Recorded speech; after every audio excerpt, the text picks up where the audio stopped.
Disclaimer. दोस्तों, ये कहानी केवल एक काल्पनिक रचना है। ये केवल लेखक के द्वारा रची गई यह एक कहानी है।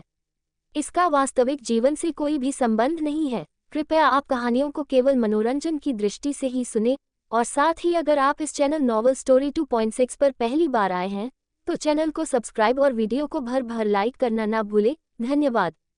एपिसोड 81। कहानी अब तक। शिवांश का एक एक शब्द शिवी के दिल को छू रहा था, क्योंकि शिवांश के होंठों से निकला एक एक लफ्ज प्यार के एहसास में डूबा हुआ था, जिसे शिवी दिल से महसूस कर रही थी, और इसी के साथ उसकी आंखों के किनारे से आंसू बहने लगे।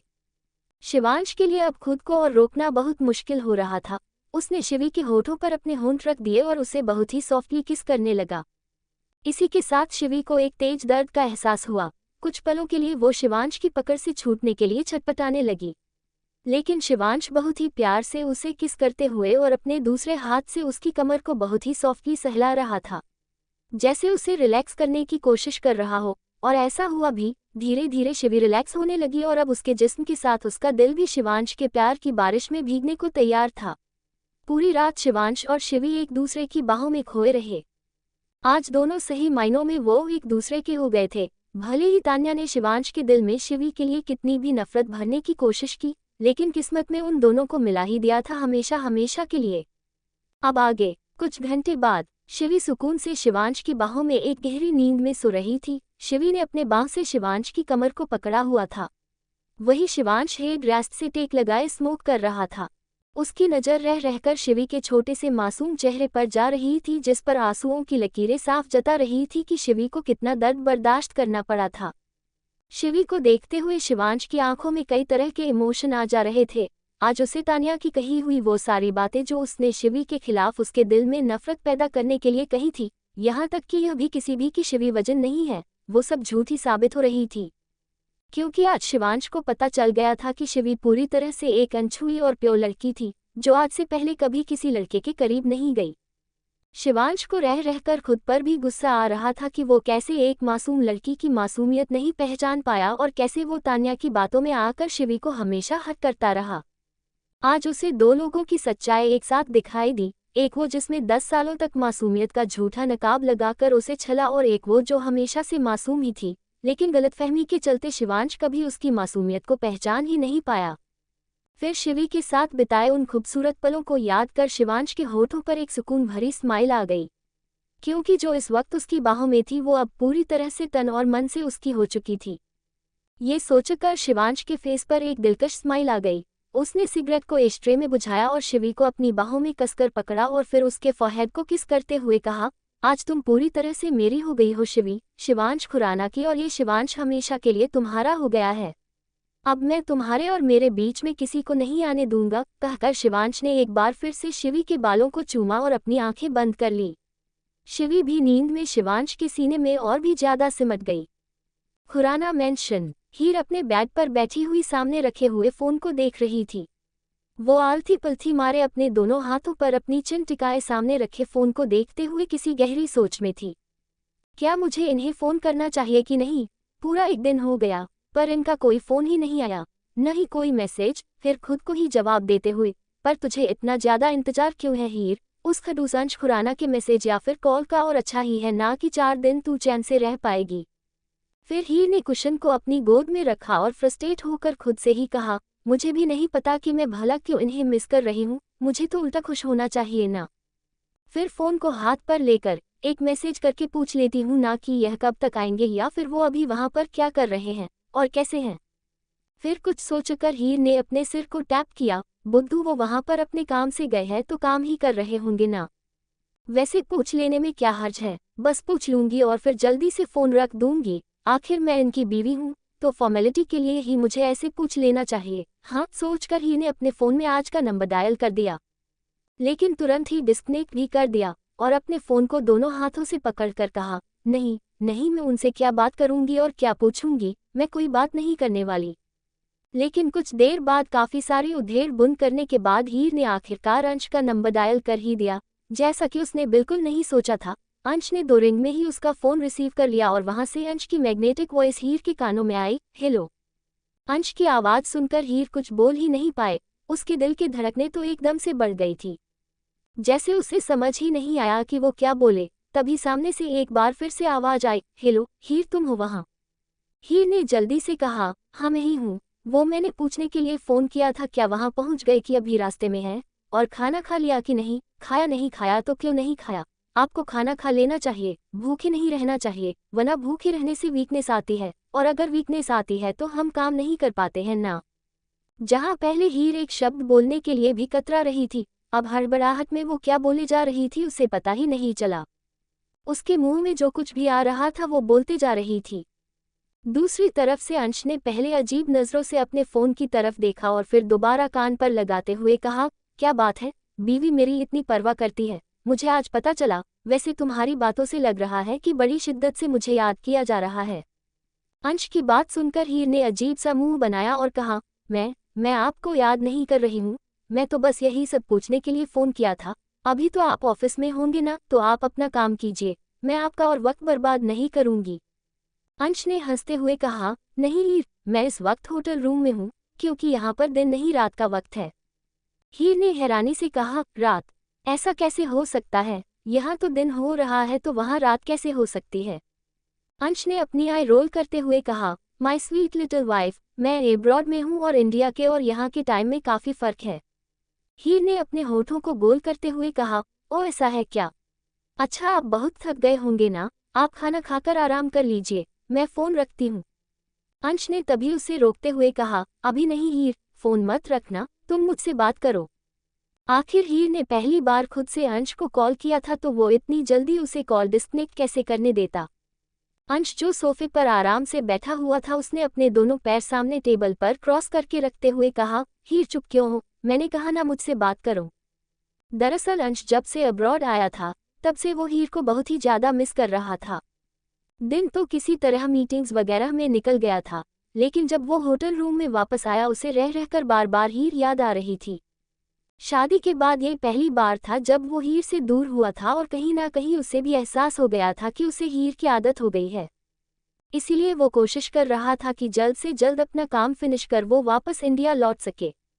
अंश की बात सुनकर हीर कुछ कहने ही वाली थी कि तभी उसे दूसरी तरफ से एक लड़की की आवाज़ आई, अंश। एक लड़की की आवाज़ जो शायद अंश से कुछ कह रही थी, जिसे क्लियर तौर पर हीर सुन नहीं पा रही थी, लेकिन उसे इतना पता था कि ये एक लड़की की आवाज़ थी। ये सोचकर ही कि अंश के रूम में कोई लड़की है, हीर को जैसे अपना दिल बहकता हुआ सा महसूस हुआ। कुछ देर बाद अंश ने दोबारा हीर से कहा, हाँ बोलो, क्या कह रही थी? हीर को समझ नहीं आ रहा था कि उसे इतना ज़्यादा बुरा क्यों लग रहा है, पर आखिर अंश उसका पति था और कोई भी बीवी कैसे बर्दाश्त कर सकती थी कि उसके पति के रूम में कोई लड़की हो। अंश ने दोबारा हीर से कहा, हीर तुम सुन रही हो ना मैं क्या कह रहा हूँ? हीर बड़ी मुश्किल से रुआसी आवाज़ में बोली, मैं नहीं सुन रही हूँ, मैं जा रही हूँ, मुझे कुछ काम है, कहकर हीर ने जल्दी से फ़ोन डिस्कनेक्ट कर दिया। अंश ने एक बार फिर फ़ोन को अपनी आंखें छोटी कर देखते हुए कहा, अब इसे क्या हुआ? और ऐसे कैसे इसने मेरी परमिशन के बिना फ़ोन डिस्कनेक्ट किया? हीर तुम्हें तो मैं वही आकर बताता हूँ। वहीं दूसरी तरफ हीर ने अपने फ़ोन को गुस्से से बैग पर पटक दिया और रोंदू सी शक्ल बनाकर उसे देखने लगी, मतलब यहाँ पर शादी भी कर ली और वहाँ विदेश में लड़कियों के साथ रह रहे हैं, वो भी एक ही रूम में। ये भी उन लोगों में से है जिनको घरवाली भी चाहिए और बाहर वाली भी चाहिए। हर को पता ही नहीं चला कब उसकी आंखें नम हो गई थी। उसे इस वक्त काफ़ी बुरा फील हो रहा था। सुबह का वक्त, वॉशरूम का डोर ओपन हुआ और शिवांश एक ब्लैक टॉवल अपनी वी शेप कमर पर लपेटे बाहर आया तो उसकी नज़र सबसे पहले बेड पर खुद को ब्लैंकेट से कवर किए बैठी हुई शिवी से मिली। शिवी कुछ देर पहले ही नींद से जागी थी। शिवांश से नज़र मिलते शिवी ने शर्माकर अपनी नज़रें झुका ली। शिवी के झुके हुए चेहरे को उसके सिल्की बालों ने थोड़ा सा ढक लिया था।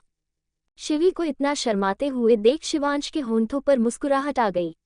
उसे इस वक्त शिवी बहुत ही ज़्यादा मासूम और खूबसूरत लग रही थी। अंश ने अपने कदम शिवी की तरफ बढ़ा दिए। शिवी शिवांश को अपने करीब आते हुए महसूस कर पा रही थी, जिस वजह से उसकी दिल की धड़कनें बढ़ने लगी थी। शिवांश शिवी के करीब आया और उसकी चिन को पकड़कर उसका चेहरा ऊपर किया। शिवी ने अभी भी अपनी नज़रें नीचे की हुई थी। शिवांश शिवी के चेहरे की तरफ झुका और अपनी मैग्नेटिक वॉइस में कहा, मेरी तरफ देखो शिवी। शिवी ने अपनी पलकें उठाए और शिवांश की इंटेंस नज़रों में देखने लगी। शिवांश की नज़र शिवी की नाजुक सी गर्दन पर गई, जिस पर कल रात उसके दिए बाइट के निशान कल रात की सारी कहानी बयां कर रहे थे। जिसे याद कर एक बार फिर से शिवांश को अपने दिल में एक हलचल सी महसूस हो रही थी। पर फिलहाल उसने खुद को रोकना ही सही समझा और सकता शिवी के होंठों पर एक लाइट किस करते हुए कहा, तुम्हें कल रात के लिए किसी तरह का कोई। पर इससे पहले शिवांश अपनी बात पूरी कर पाता, शिवी ने शिवांश के होंठों पर अपना हाथ रखते हुए कहा, मुझे किसी तरह का कोई रिग्रेट नहीं है शिवांश, क्योंकि मैं हमेशा से सिर्फ आपकी होना चाहती थी। शिवी की बात सुनकर शिवांश के फेस पर एक बड़ी सी स्माइल आ गई। वो यही तो सुनना चाहता था। उसने शिवी को अपनी गोद में उठा लिया और वॉशरूम की तरफ बढ़ते हुए कहा, अब तुम जल्दी से फ्रेश हो जाओ, फिर हम लोग हमारे घर चलते हैं। शिवांश ने वॉशरूम में ले जाकर शिवी को नीचे उतारा और उसका छोटा सा चेहरा अपनी हथेलियों में भरते हुए कहा, मैं बाहर ही तुम्हारा वेट कर रहा हूँ। शिवी ने धीरे अपना सिर हाँ में हिलाया तो शिवांश ने प्यार से उसके फॉरहेड को किस किया और वॉशरूम से बाहर निकल गया। शिवांश के बाहर जाते ही शिवी ने खुद को मिरर में देखा। इस वक्त उसने शिवांश की शर्ट पहनी हुई थी, जिसे शायद शिवांश ने ही उसे पहनाई थी। उस ब्लैक शर्ट में शिवी का गोरा रंग सोने की तरह चमक रहा था।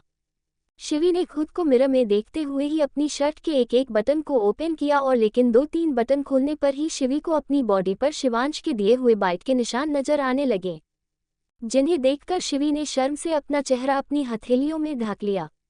कल रात की बात याद कर उसे अपने दिल में एक गुदगुदी का एहसास हो रहा था। वो आज बहुत खुश थी क्योंकि उसे उसका प्यार मिल गया था हमेशा हमेशा के लिए। रिया को आज ऑफिस आने में देर हो गई थी। उसने जल्दी से अपनी गाड़ी पार्किंग एरिया में लगाई और जैसे ही पार्किंग एरिया से बाहर जाने लगी, उसके कदम एकदम से रुक गए। उसकी नज़र उस तरफ गई जहां पर एक ब्लैक कलर की एक लग्जरियस गाड़ी खड़ी हुई थी। उसे देखकर रिया की आंखें छोटी हो गई और उसे यह पहचानते देर नहीं लगी कि यह गाड़ी किसकी थी। ये वही गाड़ी थी जिससे उस दिन मार्केट में वो टकराते टकराते बची थी। और वो किसकी गाड़ी थी रिया ये भी जानती थी। उसने अपने कदम उस गाड़ी की तरफ बढ़ा दिए और अच्छे से उसे देखते हुए ये कन्फर्म करने लगी, क्या ये गाड़ी उसी साइको इंसान की हो सकती है। रिया ने फिर अपने आसपास देखते हुए कहा, वैसे तो यहाँ आसपास कोई भी नहीं है, पूरा पार्किंग एरिया खाली है, और है तो यहाँ पर यह गाड़ी और मैं। तो रिया क्या करना चाहिए तुझे उस साइको की गाड़ी के साथ? तेरे ही घर में घुसकर तेरा इतना नुकसान किया और तू उसे ऐसे ही जाने देगी? पर वो यहाँ क्या करने आया है, वो भी हमारी कंपनी में? अरे छोड़ना रिया, आया होगा किसी काम से, पर फिलहाल ये अच्छा मौका है उसे सबक सिखाने का। सोचकर रिया के फेस पर एक डेविल स्माइल आ गई। उसने एक बार फिर अपने आसपास देखा और उसने ये भी कंफर्म कर लिया कि जिस एरिया में वो गाड़ी खड़ी हुई थी वहाँ कोई सीसीटीवी कैमरा नहीं था और यह रिया के लिए एक अच्छा खासा चांस था। एपिसोड 82। रिया चुपचाप अपनी गाड़ी के पास गई और अपनी गाड़ी की डिग्गी में से हॉकी स्टिक बाहर निकालकर उस हॉकी स्टिक को देखते हुए कहा, चल आज तू काम आने ही वाली है, किसी की बैंड बजाते हैं, बड़ा आया था मुझे धमकाने वाला। वो हॉकी स्टिक को लेकर उस गाड़ी के पास गई, फिर गाड़ी के सामने खड़े होते हुए बोली, होने को तुम बहुत खूबसूरत हो, पर जिसकी हो ना वो इंसान बड़ा कमीना है, इसीलिए सॉरी, मुझे तुम्हें नुकसान पहुंचाना ही होगा। जैसे खून के बदले खून होता है, वैसे ही नुकसान के बदले नुकसान होता है, कहकर रिया ने एक जोर का वार उस गाड़ी की फ्रंट ग्लास पर किया, जिससे उसके ग्लास पर एक क्रैक आ गया। रिया ने इसी तरह 2-4 बार उसके फ्रंट ग्लास पर वार किया, जिससे वो ग्लास एकदम चकनाचूर हो गया। रिया ने अब उस गाड़ी के किसी भी ग्लास को नहीं छोड़ा था। कुछ ही देर में उस चमचमाती गाड़ी की हालत रिया ने बहुत ही खराब कर दी थी। उसके चारों तरफ टूटे हुए ग्लास के टुकड़े बिखरे हुए थे। रिया ने अपनी गाड़ी के डिग्गी से एक स्प्रे निकाली और उस गाड़ी की बोनट पर उस स्प्रे से लिखा है, टिट फॉर टैट। फिर रिया ने अपनी हॉकी स्टिक वापस डिग्गी में रखी और अपने हाथ झाड़ते हुए कहा, अब मिला मेरे मन को सुकून, वरना दिल इतना ज्यादा दुखी था ना कुछ काम करने का मन ही नहीं कर रहा था। फिर अपनी ही पीठ थपथपाते हुए कहा, वाह रिया, क्या काम किया है तूने। फिर ऊपर की तरफ देखते हुए, थैंक यू भगवान जी, मुझे इतना अच्छा मौका देने के लिए। तभी उसे याद आया कि वो पहले ही ऑफिस के लिए लेट हो गई है, इसीलिए उसने जल्दी से अपनी गाड़ी से अपना पर्स उठाया और लिफ्ट की तरफ भागी।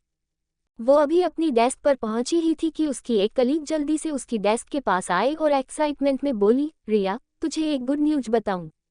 रिया ने अपना बैग डेस्क पर रखते हुए कहा, हाँ जरूर बता, वैसे भी मेरा आज का दिन बहुत अच्छा है और मेरा मूड भी, तो मैं तो वो गुड न्यूज़ सुनकर अपना मूड और भी अच्छा करना चाहूंगी। वो लड़की चेक खिसकाकर उसके पास ही बैठ गई और फिर अपने आसपास देखकर धीरे से रिया से कहा, तुझे पता है हमारी जो न्यू बॉस है ना, वो जल्द ही हम लोगों में से अपने लिए एक पर्सनल सेक्रेटरी चूज करने वाले हैं। रिया ने लापरवाही से कहा, तो इसमें गुड न्यूज़ क्या है? तो उस लड़की ने हैरानी से कहा, तुझे खुशी नहीं हो रही? तुझे नहीं पता यार, मैंने सुना है वो बहुत ही ज्यादा हैंडसम है, और सच में मैं तो प्रे कर रही हूँ कि वो मुझे ही चुन ले ताकि मुझे उनके करीब रहने का मौका मिले। रिया ने कहा, इसमें गुड न्यूज क्या है भला, और वैसे भी मुझे इन स्टूपिड बातों में कोई इंटरेस्ट नहीं है, और मैं तो ऊपर वाले से कहूंगी कि वो मुझे अपनी पसंद सेक्रेटरी तो बिल्कुल न चुने, मैं अपने इसी काम में खुश हूँ। उस लड़की ने कहा, अरे यार, इतनी अच्छी पोस्ट के लिए सैलरी भी तो अच्छी मिलेगी ना। ज्यादा सैलरी की बात सुनकर रिया के कान खड़े हो गए। वो मन ही मन बोली, ज्यादा सैलरी मतलब मैं जल्दी ही अपना घर ले सकती हूँ। रिया को अपनी ख्यालों में गुम छोड़कर वो लड़की अपनी डेस्क पर वापस चली गई। वही पार्किंग एरिया में विराज गुस्से से खड़ा हुआ अपनी गाड़ी को देख रहा था, जो चलाने लायक तो बिल्कुल भी नहीं थी। उसकी नज़र गाड़ी की बोनट पर गई जहां पर उसके लिए एक मैसेज लिखा गया था, टिट फॉर टैट। विराज के पीछे ही उसका असिस्टेंट खड़ा हुआ था, जो इस वक्त विराज के गुस्से से डर रहा था और वो नहीं चाहता था कि विराज किसी और का गुस्सा उस पर निकाल दे। फिर भी उसने डरते हुए कहा, बॉस, मैंने दूसरी गाड़ी मंगवा ली है। विराज ने उसकी बात इग्नोर करते हुए कहा, किसने किया ये सब? सीसीटीवी फुटेज में देखकर पता करो। तो उसके असिस्टेंट ने हिचकिचाते हुए कहा, सर, दरअसल इसके आसपास कोई सीसीटीवी कैमरा लगा हुआ नहीं है।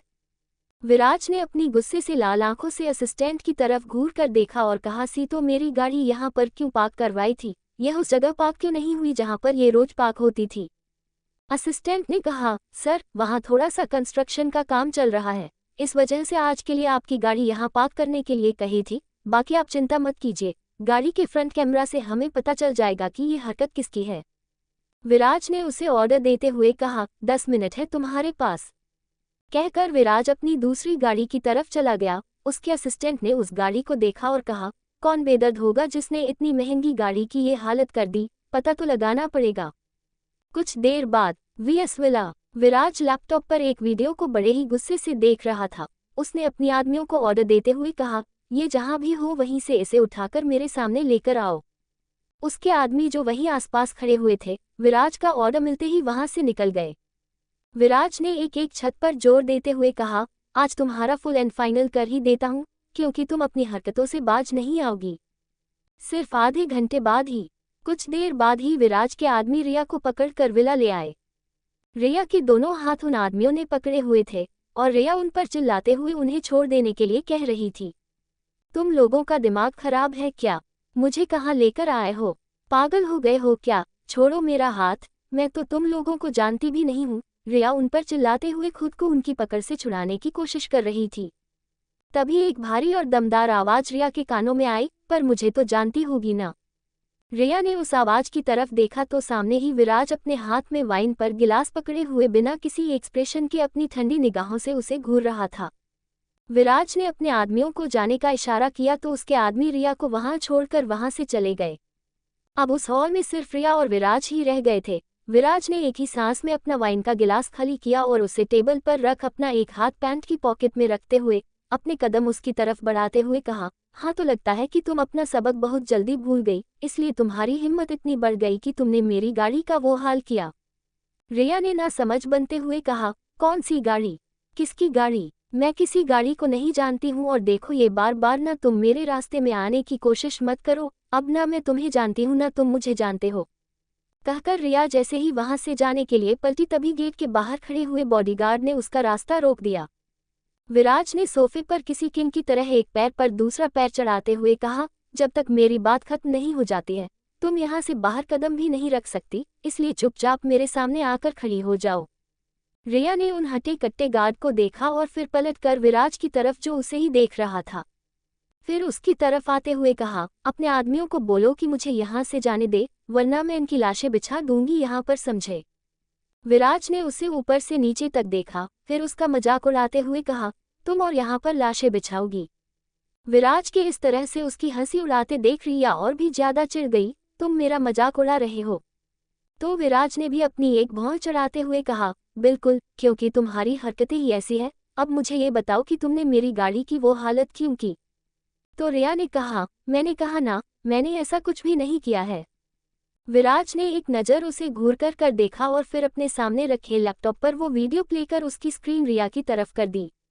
रिया ने जैसे उसकी स्क्रीन पर प्ले हो रही वीडियो को देखा तो उसकी आंखें जैसे बाहर आने को हुई और मुंह उसका खुला की खुला रह गया। वो मन ही मन बोली, है ऐसा कैसे हो सकता है, वहां तो कोई कैमरा भी नहीं था।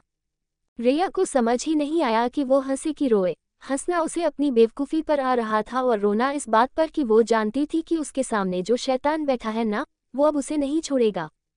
उस दिन तो उसने अपनी बंदूक की गोली से उसके घर के सामान को उड़ाया था, आज वो पक्का उसे ही उड़ा देगा। प्रिया बेचारी सी शक बनाए विराज को देखने लगी, जैसे उसे कह रही हो कि गलती हो गई, अब जाने दो। विराज ने अपनी कोल्ड वॉइस में पूछा, हाँ तो नाम क्या है तुम्हारा? रिया ने रोनी सी शक्ल बनाते हुए कहा, रिया ठाकुर, वरीड। विराज अब सोफे से खड़ा हुआ और अपनी दोनों पॉकेट में हाथ डाले रिया के सामने आकर उसकी आंखों में देखते हुए कहा, हाँ तो मिस रिया ठाकुर, अब बोलो क्या सजा दूं तुम्हें? वैसे मेरे पास गाड़ियों की कमी नहीं है, लेकिन तुमने जो बदतमीजी की है ना और एक तरह से मुझे चैलेंज किया है तो उसकी सजा तो तुम्हें मिलेगी। तो मैं तुम्हारे पास 3 ऑप्शन छोड़ता हूँ, या तो तुम्हें अपने शेरों के पिंजरे में डलवा दूं, या तुम्हारे हाथ पैर बांधकर तुम्हें किसी खाई में फिकवा दूं, या फिर एक और ऑप्शन है। रिया ने हकलाते हुए पूछा, कौन सा ऑप्शन? विराज ने एक एविल स्माइल के साथ कहा, तुम्हारी पूरी लाइफ हेल बना दूं। फिर रिया के चारों तरफ घूमकर उसे ऊपर से नीचे तक देखते हुए, तो तुम खुद डिसाइड कर लो कि तुम कौन सी सजा पाने के हकदार हो। ये सुनकर तो रिया कुछ पल के लिए तो विराज को देखते ही रह गई। उसे तो लग रहा था कि कहीं वो कोई बुरा सपना तो नहीं देख रही है। वो इतना तो जानती थी कि सामने खड़ा इंसान अगर कुछ कह रहा है तो वैसा कर ही देगा, क्योंकि इसका ट्रेलर वो पहले ही देख चुकी थी। वो मन ही मन बोली, रिया कुछ सोच, कैसे भी करके तुझे बच के यहाँ से भागना है, वरना ये साइको तेरी जान लेकर ही मानेगा। सोचते हुए रिया अपने कदम पीछे की तरफ लेने लगी। कुछ दूर जाने के बाद उसने विराज की तरफ अपनी उंगली पॉइंट करते हुए कहा, ऐसे कैसे जान ले लोगे तुम? कानून नाम की चीज भी है कि नहीं? मेरे पापा तुम पर केस कर देंगे। हाँ, तुम नहीं जानते मेरे दूर के अंकल बहुत बड़े वकील हैं, तुम्हें ऐसे कैसे फंसाएंगे ना कि सारी जिंदगी तुम जेल में चक्की पीसते रह जाओगे, समझे? विराज ने पहले तो उसे ऐसे देखा जैसे वो किसी पागल को देख रहा हो, फिर जैसे ही उसने रिया की तरफ अपने कदम बढ़ाए, रिया जल्दी से सोफे के दूसरी तरफ कूदकर भाग गई और उस पर चिल्लाते हुए बोली, मैं कह रही हूँ मुझे यहाँ से जाने दो, वरना बहुत पछताओगे। तुम अभी रिया ठाकुर को जानते नहीं हो, अच्छे अच्छों की बैंड बजाई है मैंने। विराज उसकी तरफ बढ़ते हुए बोला, तुम मुझे धमकाओगी, मैं भी देखता हूँ तुम क्या करती हो। कहकर वो जैसे ही उसे पकड़ने के लिए आगे बढ़ा, रिया जल्दी से खुद को बचाने के लिए भागी। विराज उसे पकड़ने के लिए उसके पीछे पीछे भाग रहा था और रिया को अब जहां भी रास्ता दिख रहा था वो वहां भागकर बचने की कोशिश कर रही थी। विराज को पास आता देखकर रिया ने टेबल पर रखे एक वास को उठाकर विराज को वार्न करते हुए कहा, चुपचाप मुझे यहाँ से जाने दो, वरना तुम्हारा सिर फोड़ दूंगी मैं। विराज को अब उसकी हरकतों पर और भी ज्यादा गुस्सा आ रहा था। उसका मन कर रहा था कि वह इस लड़की का गला ही दबा दे, क्योंकि वो उसकी गुस्से को बढ़ाने का काम कर रही थी। और विराज भला ये कैसे बर्दाश्त कर सकता था कि एक लड़की उसके ही घर में आकर उसे चैलेंज करे। विराज अपने दांत पीसते हुए बोला, उससे पहले मैं तुम्हारी जान नहीं ले लूंगा रिया ठाकुर। लेकिन इससे पहले कि विराज उसके पास पहुंच पाता, रिया ने वो वास विराज की तरफ फेंक कर मारा, लेकिन वो वास विराज को लग पाता विराज फुर्ती से दूसरी तरफ झुक गया और वो वास दीवार से टकराकर चकनाचूर हो गया। रिया ने एक बार फिर से वहां से भागने की कोशिश की, तब तक विराज भी फुर्ती से उसके सामने आया और उसके दोनों हाथों को पकड़ मोड़ते हुए उसकी पीठ से लगा दिया, जिस वजह से रिया विराज के एकदम करीब आ गई। विराज उसे पीछे की तरफ धकेलते हुए दीवार के पास ले गया और उसे दीवार से सटाते हुए कहा, तुम्हारी हरकतों को देखकर अब मैंने खुद तुम्हारे लिए पनिशमेंट तय कर ली है रिया ठाकुर, अब तैयार हो जाओ अपनी लाइफ को हेल होते हुए देखने के लिए। रिया, जिसके दोनों हाथ विराज ने अभी भी कसकर उसकी पीठ से लगाए हुए थे, जिस वजह से रिया विराज के बहुत ही ज्यादा करीब थी, वो उसकी पकड़ में छटपटाते हुए बोली, मैंने कहा छोड़ो मेरा हाथ, दर्द हो रहा है मुझे, यू इडियट, जानवर कहीं के।